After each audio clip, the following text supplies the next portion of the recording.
کله چا څخه زیات لمنځونه قضا شوي وي، نو فقهاو کرامو د داسې کس د آسانی لپاره داسې طریقه مقرره کړې ده چې دا کس دې د هر لمانځه د راګرځولو په وخت کې داسې نیت وکړي. مثلا یو کس غواړي چې د ماسپښین د لمانځه قضایي راوګرځوي، نو داسې نیت دې کوي چې زما نیت دی د اول ماسپښین چې پر ما یې قضا شته، کله چې دا لمونځ هم ادا کړ،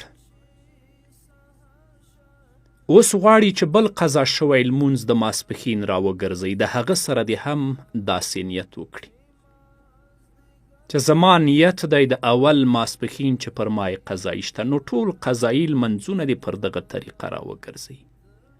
یعنې د هر لمانځه سره د هغه اول یا آخر لمونځ وایي، تر هغه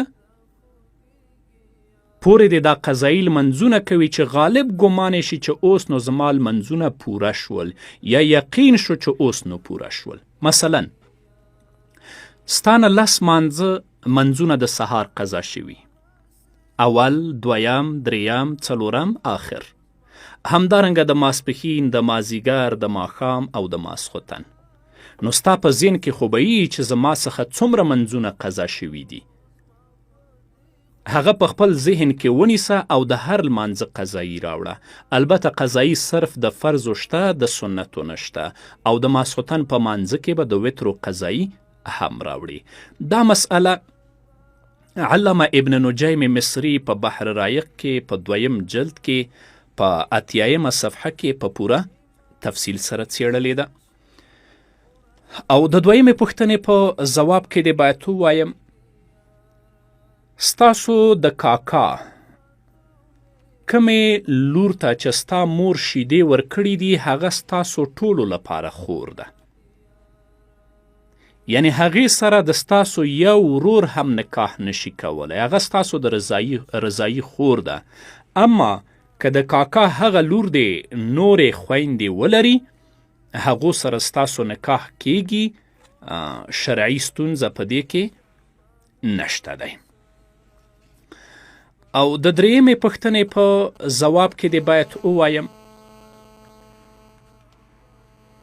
چې ښځو ته د حیض په شپو او ورځو کې لاسونه سره کول، نکریزې لګول، دا شرعا روا دي.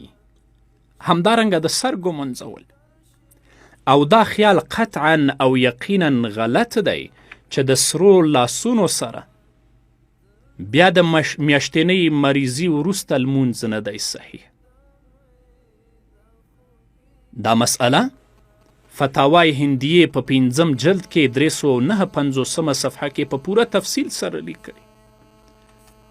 هلته یې لیکلي جنوب اختضب او اختضبت امرأته بذلك الخضاب قال ابو يوسف رحمه الله تعالى لا بأس به